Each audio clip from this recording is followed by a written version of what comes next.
So I'll invite you both up to take a seat. Join me here at the vast table. So if anyone has questions, please do feel free to get up while you're thinking through what your questions might be. I have a couple that are probably picking up on some things from this morning. And I wanted to start with really zooming in a little bit on your clinical providers. So having heard the effort around the universal and selected things that are funneling people into care, and I think this was something that came up earlier, people who are not in clinical care professions, but trying to give them the tools to help have a conversation with someone they might be worried about or to know themselves where to go. Pairing that effort with those clinical providers, then knowing what to do. So I'd be interested in hearing a little bit about, from the perspective of your mental health providers and your other healthcare system clinical providers, what's being done to help them be ready when people come in with having had thoughts of suicide or having had suicide attempts, and also being recognized that their need for mental health care would be there as well. What are you doing to get your providers ready? I'm happy to share, but I'm happy. I'm just tell you that we continue to focus on, and Richard or Captain Colson can probably cite, but this study that cites polls multiple health, surveys many multiple health care professions and asks them about their own readiness for engaging on these issues. And I want to say the last time I looked at it, over 60% of them were not prepared to engage on suicide by their own self-report. And so definitely alarming, and also recognizing low base rate and the frequency with which they come in, and just the ability to constantly use these skills, which is a good thing. We don't want them always having to use it, but when they use it, we want them to have top notch and all things gold standard. And so the thing that I've been pushing is just evidence-based practices and training, and then from where I sit at the VACO office is making sure that that's resourced appropriately and that it's not a one and done. So we can't just think, okay, we've trained all of our providers in 2018 and now we're good, right? This ongoing support for training providers and offering the technical assistance as they engage in the skills is kind of my lens, and happy to hear from Captain Colston. He may have some more in-depth too. No, I think that's a great point. I mean, I think we can't approach this without a community-based focus. What we did in DoD is, in essence, we quadrupled the number of mental health visits. We just tried to power through. And it did have some good effects. I think one of the things that it did is it reduced inpatient hospitalizations. So the Army reduced its inpatient hospitalizations by over 50% with no change in what is already a high suicide rate. But we can't do it without community partners and without folks getting people to evidence-based care, because there is evidence that we can treat suicide. I mean, of course, we can, as Dr. McKeon said, we can treat both the comorbid mental health conditions, and as a clinician, I mean, I never see someone who's suicidal who doesn't have a comorbid mental health condition. But I know that exists. I know that that's out there. And I mean, I know, for instance, adjustment disorder in adolescence can lead to death. Your girlfriend dumps you and you're dead the next day. So if we don't have folks who know what they're doing out in the community, we're not going to get there. On the other hand, as someone who's involved in the clinical practice guideline, I want to make sure we're doing the right things. Recent RCT and First Nations community on, I think it was ASSIST, and you brought up self-efficacy, which I think is a great point. Actually, the group that got the retreat did better than the folks who got the intervention, and there was actually more suicidality in the intervention group. The other problem is self-efficacy is an outcome measure in a lot of studies that we have. And I think we need to work on real outcomes in our community-based interventions, because we can't approach this problem without a community-based focus. Does that help? Mm-hmm. Oh, hi, I'm Allison Barlow from Johns Hopkins University. I love your community-based public health approach. Your presentation was outstanding. I want to ask you, you've done so much at the VA to build out systems of care. What do you think about why are rates continuing to go up, number one? And number two, are you seeing serious mental illness also go up, or are there other determinants that you think are affecting the increase? Yeah, this is such a good question. I think that this, having come from the DoD side to the VA side, I'll tell you kind of some aha moments that I've been having. So when I was on the DoD side, we used to talk about the fact that half of the people that end their life by suicide have a mental health or substance abuse problem, and half the data shows that they don't, whether it's undiagnosed or undisclosed, or they just don't. When we do the autopsies, the behavioral health, what they call them deep dives on the VA, we're calling them behavioral health autopsy reports. Same. We see relationship problems, financial, legal, fall from glory. I've been marginalized in my workspace, in my unit. So we see that on the. I saw that when I worked on the DoD. I thought I might see something different on the veteran side because they're no longer in the uniform, and we get a lot about security clearance and stigma and all things when you're on active duty. So on the VA side, I thought, okay, so I've got to make sure I get smart on this whole mental health phenomenon as a pre-existing risk factor and a current issue with regard to suicide, because it's probably more, was my early thinking. Well, in fact, we push out the data and it's the same. So half with mental health and substance abuse, and half with phase of life coping, men over the age of 50 that are struggling with phase of life issues and the like. And so that's what I think primarily pushes us towards wanting to have our interventions be all and not one or the other, but both and. And the other piece in the context of your question that I have on my mind is just whether or not we're appropriately engaging veterans' family members as gatekeepers. Like, who helps you get into care the most? Like, who's likely to bring you to care when you really won't go? Perhaps your family member, if they know enough about the signs and symptoms, as a vehicle to help get you into care. And I think we've not done enough on that side of it. And also at the point that we're getting them in the VA system, back to why is the rate, and why are we still struggling with what it is? But at the point that we get them, they're quite complex. They're so chronic and complex, and then unpacking their care over time. They're high end. If we break down risk into low, moderate, and high, if we break down high risk into a lower version and a high, if that's even possible, we're getting them all when they're just, so the work is intense. And so I'm not sure equally so if that's, I don't have all the answers, if that's contributing, to the state of the numbers either. The only other thing I offer you about the 20 days to keep in mind, 1 to 2 are active duty, which we only realized this in the recent couple rounds of data. Between 3 and 4 are non-federally activated National Guard. So they've been activated for, I say this to Captain Colson because he might have a comment on it. They've been activated for the fires in California, but and then they've gotten out. So they've never had a federal activation. That's a significant chunk of the 20. And so then, very quickly, you're down to, if you take 1 to 2 active duty and almost 4, you're almost down to 15 in a way. That you think about the problem set a little bit differently too. I don't know. I like that you brought that up, because when you think of the Guard population, these are folks who know how to use weapons. So they've all had military training. Mm-hmm. And we look at them right now, and their rate's 27.3 per 100,000, compared to about 21 in the active duty cohort and 22 in the reserve cohort. So, yeah, I'm very concerned about that population, very concerned about how we reach out to them and get them services. One of the things that struck me on my fourth and, I'm sorry. Oh, sorry. One of the things that struck me on my 4th deployment is we deployed with Guard troops. And a lot of these folks have very tenuous economic lives. Mm-hmm. They're struggling as they move between job to job and activations and things along those lines. This was not regular Army. These were guys who had all the Army skills, but a smaller suite of social supports. So I think that's important. Just you brought up a couple other things. Stigma is a huge issue, and one that we haven't done well enough on. When we did the Navy Yard investigation about 5 years ago, one of the things that we found was we just didn't get the word out about security clearances, and that's what keeps a lot of people from getting care.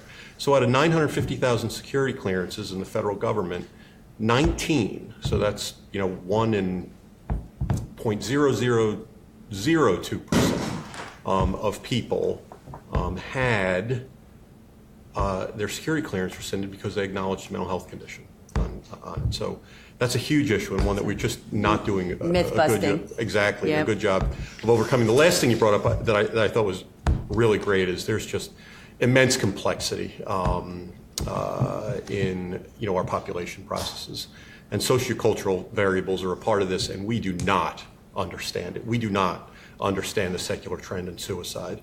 I mean, I think, obviously contagion is a part of what's going on here, but we just don't have a good enough understanding. And, in my view as someone who's on these research oversight boards is we really need a better understanding of that, and we need to resource that better.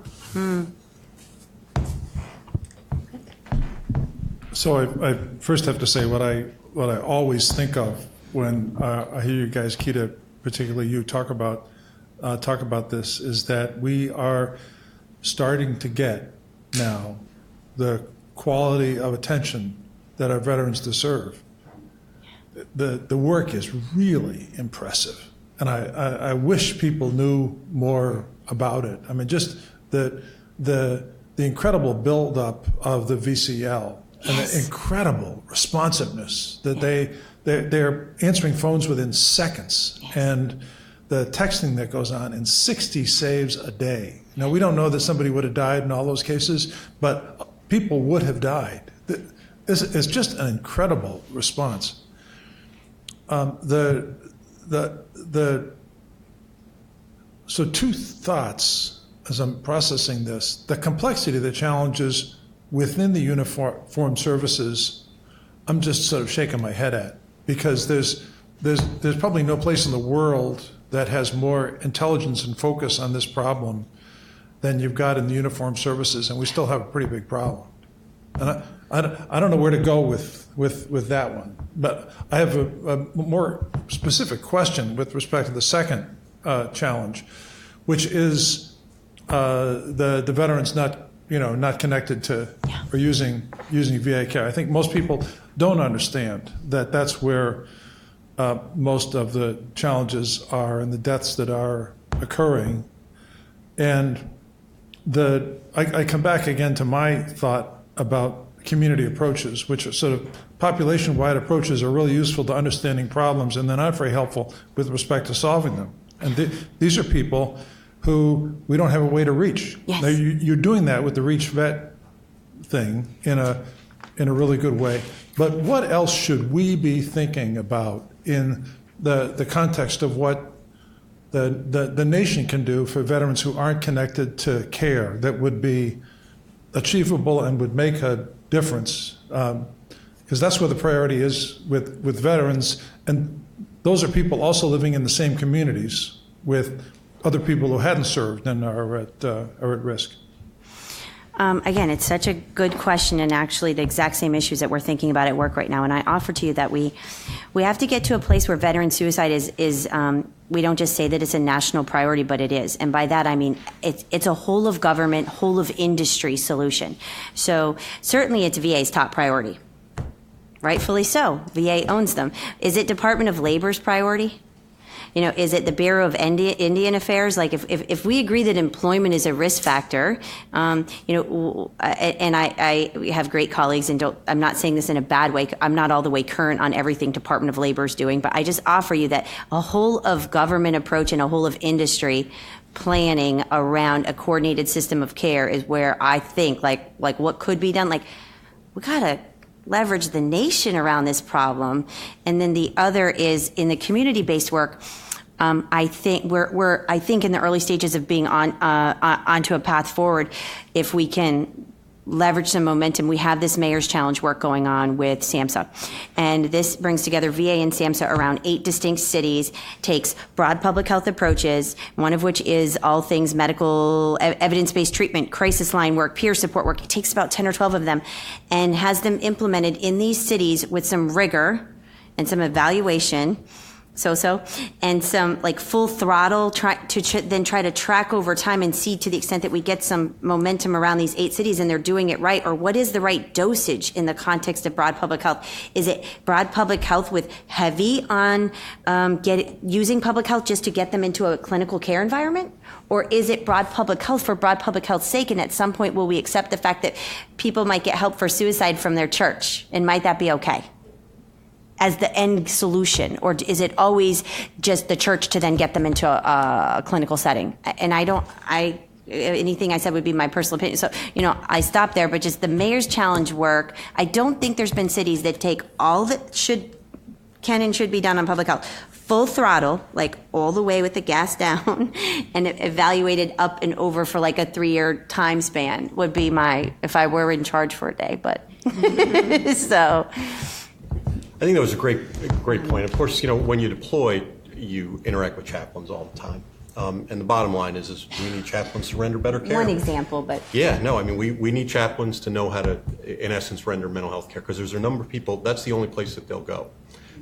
So that's, obviously chaplain care and training chaplains is part of some of the work we did at my lab at DECO. But I want to see us move forward, because we don't have any program evaluations that say that it works. I love the questions around the crisis lines. You mentioned, I think, 70 saves a day. So 70 times 365 is 25,000. So you think 42,000 national suicides, about 1 in 6 suicide deaths as a veteran, so 7,000 suicide deaths. So, did we save 25,000 folks when there were 7,000? No, we didn't. But it's a huge sentinel. The more that line gets used, the less I'm thinking that we're getting people into care that they need. So it's a huge sentinel. Those lines are also extremely humane for people who can't get care. One of the things that struck me when I was a fellow in Chicago was there was an actual lottery to come see me. So Medicaid kids, in essence, had to win the lottery to get child psychiatry care. And that problem still exists in America. So I think those lines need a ton of research. And we have folks in the room here. I mean, I can tell you, when we look at public health strategies, oh, wow, means restriction. We take the guns away, suicide rates go down.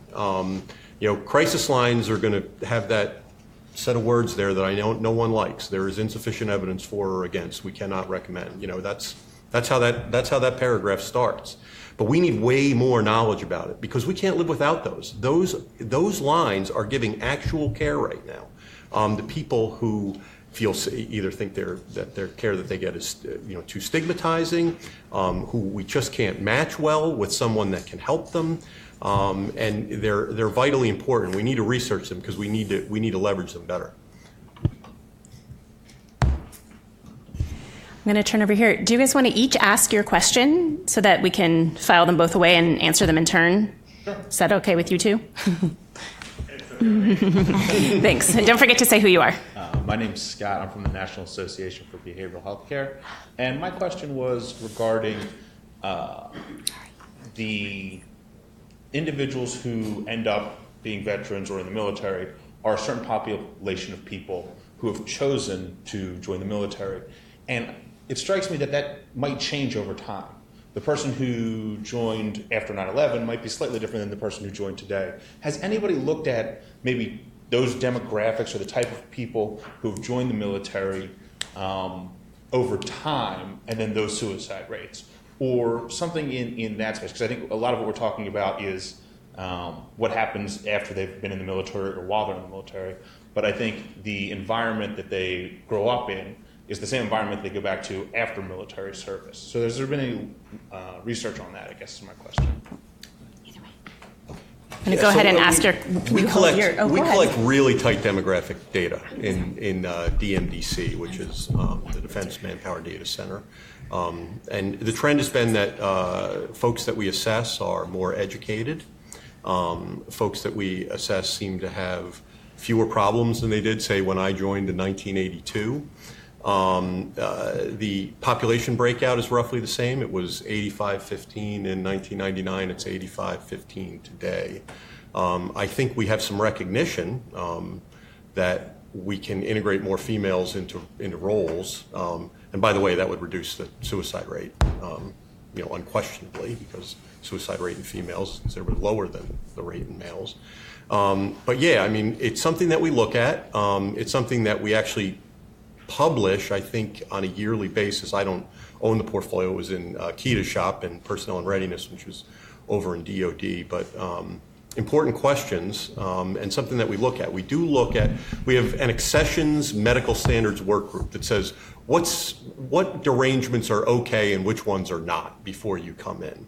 And one of the things that we found is, you can get a waiver on almost anything. You can't get a waiver for schizophrenia, but you can get a waiver for any number of conditions. And we find that folks who get waivers do just as well as folks who didn't have waivers. So as we kind of move along, we need to, I think, have a wider aperture on folks that we let in, and probably more propensity to separate people in initial training. One of the things that I saw when I was at Recruit Training Center, Chicago, is we saw a lot of kids that couldn't weather the routine vicissitudes of life.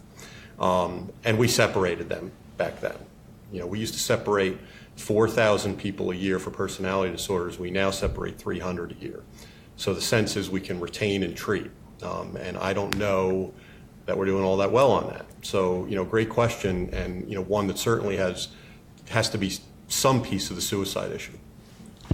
My own red light is blinking at me, but we'll take our one last question, and then we'll wrap up this panel.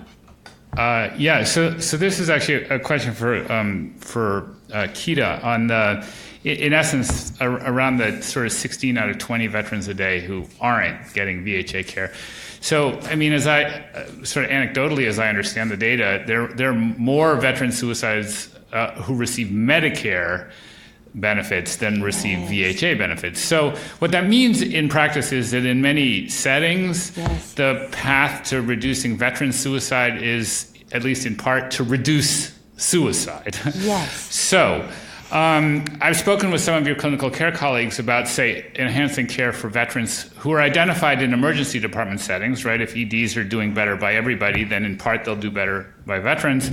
And we've had conversations about, for instance, the VA being able to enhance care for veterans identified in those settings. If one could identify in an ED a veteran with suicide risk, then there could be a sort of warm handoff connection to additional VA resources beyond whatever the local service folks would do. So I have I guess a logistical and a potential policy question about that. The logistical one is, it seems to me in that to be able to do that, so, I mean, aside from that the VA would have to decide to do it, but let's say they wanted to do it, there would have to logistically be a mechanism for people to confirm that someone is a veteran. Yes. Right? Simple question. And, well, it's a simple question, but not a simple not so answer. simple. Yeah. To my knowledge, there isn't currently a sort of a real-timey way for an ED or even for the VA to check that somebody has self-identified as a veteran, they've consented for that to be confirmed. I'm curious about the logistics for it actually to be confirmed. And the associated question, I guess, is a policy one, which is, and I just don't know this, most of the people, I would think, who are presenting for care in that kind of situation, they have an emergent problem in a civilian emergency department setting, wouldn't normally have a high enough VA priority score to qualify for VHA care. So the policy question is, do you have mechanisms under which, say, because they're emergent, the VHA could help them, Yes. Even though they don't have the right priority score or whatever? Yes. Okay. And I'd like Andrew Sperling, the National Alliance of Mental, just to follow up quickly. Okay. The distinction between less than honorable discharge, right? Yep. So we know that people might self-identify in an emergency room setting as, yes, I'm a veteran, I was in the Navy, but they've got less than honorable, and that's going to create eligibility problems. Yep. So, I'll add that into my answer. Okay, very well. A couple things as I answer your question. The first is new, latest, and greatest. A study came out. I think Barbara Stanley was a primary author about emergency room departments and improved care. Yes, sir. Our VHA executive leader, Dr. Stone, got a hold of that study and asked for full-scale rollout across the VA yesterday. So we have a Tiger team on it, and they're phasing out this emergency room screening and identification. Have you had prior attempts and the like?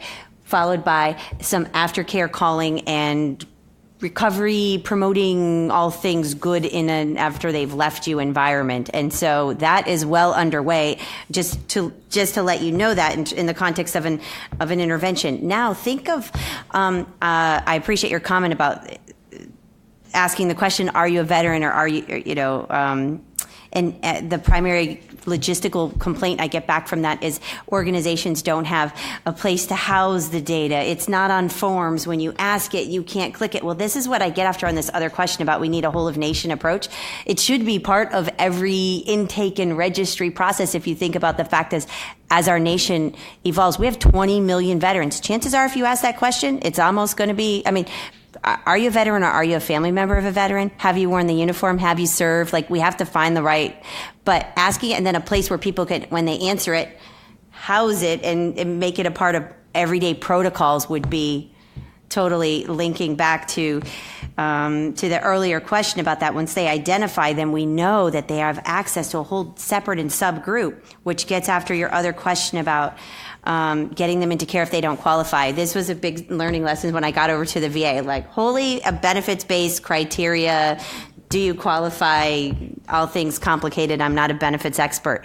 But my bottom line takeaway was it's not so easy to qualify. Like there's income guidelines, there's combat guidelines, there's a lot of checks. And so the VA does offer humanitarian care, they call it. So if somebody comes and they don't meet all these hoops and guidelines, the answer is always, and we tell this, I get on calls with all of our mental health chiefs across all the VA weekly, and the answer for this question is always yes.